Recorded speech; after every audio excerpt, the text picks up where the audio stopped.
ಯಾರು ನೀವು? ನೋಡೋದಕ್ಕೆ ಈ ಊರಿಗೆ ಹೊಸಬರ ತರ ಕಾಣ್ತಿದ್ದೀರಾ. ಯಾರು ಮೇಡಮ್ ನೀವು? ನನ್ನಿಂದ ಏನಾಗಬೇಕಾಗಿತ್ತು? ಹೌದು ನೋಡಿ, ನಾನು ಈ ಊರಿಗೆ ಹೊಸದಾಗಿ ಬಂದಿರುವ ಸರ್ಕಾರಿ ಆಸ್ಪತ್ರೆಯ ಡಾಕ್ಟರ್. ನನ್ನ ಹೆಸರು ಪ್ರೇಮ ಅಂತ. ಓ ಸಾರಿ ಮೇಡಮ್, ನಿಮ್ಮ ಬಗ್ಗೆ ತಿಳಿದೆ ನಾನು ತಪ್ಪಾಗಿ ಮಾತಾಡಿಬಿಟ್ಟೆ. ದಯವಿಟ್ಟು ನನ್ನನ್ನು ಕ್ಷಮಿಸಿ. ಹಾ ಹೇಳಿ ಮೇಡಮ್, ನನ್ನಿಂದ ಏನಾದರೂ ಸಹಾಯ ಬೇಕಿತ್ತ? ಪರವಾಗಿಲ್ಲ ಮಿಸ್ಟರ್ ಸಂಪತ್ ಕುಮಾರ್. ಸಂಪತ್, ನೋಡಿ ನೀವು ಹೇಳಿದಂತೆ ನಾನು ಈ ಊರಿಗೆ ಹೊಸದಾಗಿ ಬಂದಿದ್ದೇನೆ. ಅಂದ ಮೇಲೆ ನೀವು ನನಗೆ ಇಲ್ಲಿ ಉಳಿದುಕೊಳ್ಳೋದಕ್ಕೆ ಒಂದು ರೂಮಿನ ವ್ಯವಸ್ಥೆ ಮಾಡಿಕೊಡ್ತೀರಾ? ಮೇಡಮ್, ನೀವು ನಮ್ಮ ಊರಿಗೆ ಬಂದಿರುವುದೇ ನಮ್ಮ ಭಾಗ್ಯ. ಅಂತಹದರಲ್ಲಿ ನಾನು ನಿಮಗೆ ಸಹಾಯ ಮಾಡಲಿಲ್ಲವೆಂದರೆ ಆ ದೇವರು ಕೂಡ ನನ್ನನ್ನು ಕ್ಷಮಿಸಲಾರ. ಮೇಡಮ್, ಈ ಊರಲ್ಲಿ ವಿರಾಟ್ ಎನ್ನುವ ಒಬ್ಬ ಒಳ್ಳೆಯ ಶ್ರೀಮಂತರಿದ್ದಾರೆ. ನೀವು ಅವರ ಕಾಂಪ್ಲೆಕ್ಸಿನಲ್ಲಿಯೇ ಉಳಿದುಕೊಳ್ಳಬಹುದು. ಅದಕ್ಕೆ ಎಲ್ಲಾ ವ್ಯವಸ್ಥೆಯನ್ನು ನಾನು ಮಾಡುತ್ತೇನೆ. ವಿರಾಟ್, ನನ್ನ ಪ್ರಿಯಕರ JP ರಾಣಾ ಹೇಳಿದಂತೆ ಆ ಇಬ್ಬರು ವ್ಯಕ್ತಿಗಳು ಇದೇ ಊರಿನಲ್ಲಿದ್ದಾರೆ. ಅಂದ ಮೇಲೆ ನಾನು ಇನ್ನು ಮುಂದೆ ತುಂಬಾ ಜಾಗರೂಕತೆಯಿಂದ ಹೆಜ್ಜೆ ಇಡಬೇಕು. ಅಂದಾಗ ಮಾತ್ರ ಒಂದೇ ಕಲ್ಲಿಗೆ ಎರಡು ಹಕ್ಕಿಗಳು ಬಲಿಯಾಗುತ್ತವೆ. ಯಾಕೆ ಮೇಡಮ್, ಏನೋ ಯೋಚನೆ ಮಾಡ್ತಿರೋ ಕಾಣ್ತಿದೆ? ಅದೇನೂ ಇಲ್ಲ. ನೋಡಿ, ನೀವು ವಿರಾಟ್ ಅಂತ ಹೇಳಿದ್ರಲ್ಲ, ಆ ವ್ಯಕ್ತಿ ಹೇಗೆ? ಮೇಡಮ್, ಅವರು ತುಂಬಾ ಒಳ್ಳೆಯವರು. ನಾನು ಸಹ ಅವರ ಮನೆಯಲ್ಲಿಯೇ ಕೆಲಸ ಮಾಡುತ್ತಿರುವುದು. ನೋಡಿ ಮೇಡಮ್, ನೀವೇನು ಯೋಚನೆ ಮಾಡಬೇಡಿ.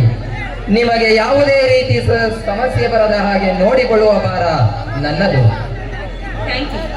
Thank you so much Sampath. ನೀವು ನನ್ನ ಮೇಲಿಟ್ಟಿರುವ ನಂಬಿಕೆಗೆ ಸದಾ ನಾನು ಚಿರಋಣಿಯಾಗಿರುತ್ತೇನೆ. ಇಷ್ಟು ಚಿಕ್ಕ ವಿಷಯಕ್ಕೆಲ್ಲ ಥ್ಯಾಂಕ್ಸ್ ಯಾಕೆ ಮೇಡಮ್? ಮೇಡಮ್, ಮನುಷ್ಯನಾಗಿ ಹುಟ್ಟಿದ ಮೇಲೆ 4 ಜನಕ್ಕೆ ಸಹಾಯ ಮಾಡಬೇಕು. ಯಾವತ್ತೂ ಒಬ್ಬರಿಗೆ ಒಳ್ಳೆಯದನ್ನೇ ಬಯಸಬೇಕು ಅನ್ನೋದೇ ನನ್ನ ಉದ್ದೇಶ. ನೋಡಿ ಮೇಡಮ್, ನಿಮ್ಮ ಜಾಗದಲ್ಲಿ ಬೇರೆ ಯಾರೇ ಇದ್ದಿದ್ದರೂ ನಾನು ಇದೇ ಕೆಲಸ ಮಾಡುತ್ತಿದ್ದೆ. ಸಂಪತ್, ನಿಮ್ಮ ಈ ವಿಶಾಲ ಹೃದಯಕ್ಕೆ ನಿಜಕ್ಕೂ ನಾನು ತುಂಬಾ ಬೆರಗಾಗಿ ಬಿಟ್ಟಿದ್ದೇನೆ. ನೀವು ತುಂಬಾ ವಿಶಾಲ ಹೃದಯದವರು. ಅಂದ ಹಾಗೆ ನಿಮ್ಮ ಮನೆಯವರ ಬಗ್ಗೆ ಸ್ವಲ್ಪ ತಿಳಿಸಿದ್ರೆ. ಏನ್ ಹೇಳೋದು ಮೇಡಮ್, ಈಗ ನಮ್ಮ ಮನೆಯಲ್ಲಿ ಇರುವುದು ನಾನು, ನನ್ನ ತಂಗಿ ಐಶ್ವರ್ಯ ಇಬ್ಬರೇ. 20 ವರ್ಷಗಳ ಹಿಂದೆ ನನ್ನ ತಂದೆ ತಾಯಿಗಳು ಯಾರೋ ಕೊಲೆ ಪಾತಕರ ಕೈಯಲ್ಲಿ ಸತ್ತು ಸ್ವರ್ಗ ಸೇರಿದರು. ಅಂದಿನಿಂದ ನನ್ನ ತಂಗಿ ಎಂಬ ಬಳ್ಳಿಗೆ ನಾನೇ ಆಸರೆಯ ಮರವಾಗಿ ನಿಂತು ಅವಳ ವಿದ್ಯಾಭ್ಯಾಸವನ್ನು ಮಾಡಿಸುತ್ತಿದ್ದೇನೆ. MA ಪದವೀಧರನಾದ ನಾನು ಮತ್ತೊಬ್ಬರ ಮನೆಯಲ್ಲಿ ಆಳಾಗಿ ದುಡಿಯುತ್ತಿದ್ದೇನೆ ಮೇಡಮ್. ಮತ್ತೊಬ್ಬರ ಮನೆಯಲ್ಲಿ ಆಳಾಗಿ ದುಡಿಯುತ್ತಿದ್ದೇನೆ. ನಿಮ್ಮ ಮನೆಯವರ ಬಗ್ಗೆ ಕೇಳಿ ನಾನು ನಿಮ್ಮನ್ನ ದುಃಖ ತಪ್ತರನ್ನಾಗಿ ಮಾಡಿಬಿಟ್ಟೆ. I am really sorry Sampath.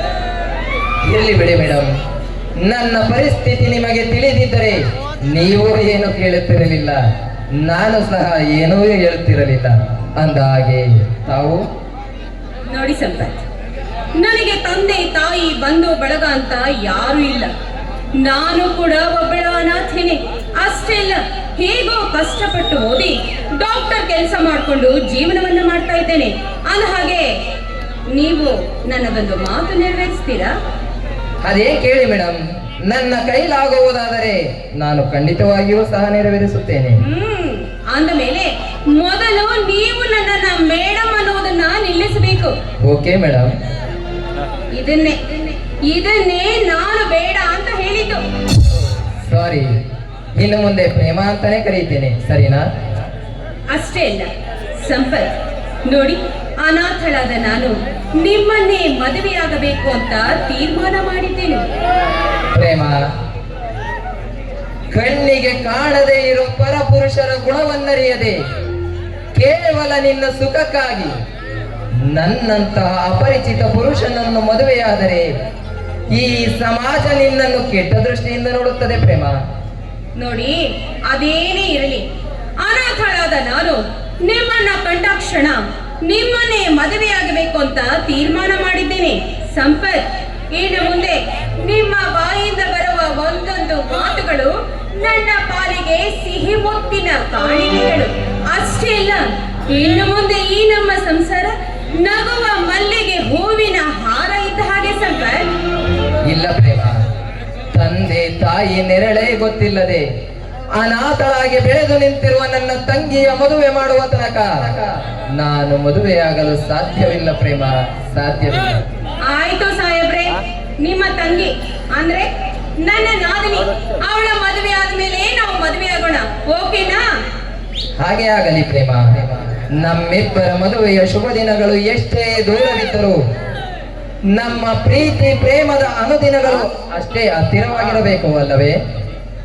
ನೋಡಿ ಸಂಪತ್, ಈ ನಿಮ್ಮ ಮಾತುಗಳನ್ನ ಕೇಳಿ ನನ್ನ ಮನಸ್ಸಿಗೆ ತುಂಬಾ ಸಂತೋಷವಾಗ್ತಾ ಇದೆ. ರಾಜ, ಈ ಸಂತೋಷದ ಸಮಯದಲ್ಲಿ ನನ್ನ ನೋಡಿ ಒಂದು ಸಿಹಿ ಮುತ್ತಿನ ಕಾಣಿಕೆ ಕೊಡಬಾರದೆ? ಈ ನನ್ನ ಮನಸ್ಸನ್ನು ಬರಸೆಳೆದ ಪ್ರಿಯತಮೆ ಕೇಳಿದರೆ ಇಲ್ಲ ಎನ್ನಲಾರೆ. ಬಾ ನನ್ನ ಚಿನ್ನ. ಪ್ರೇಮ ಮರೆಯದ ಮನಸ್ಸಿನ ಸಂಗಮ,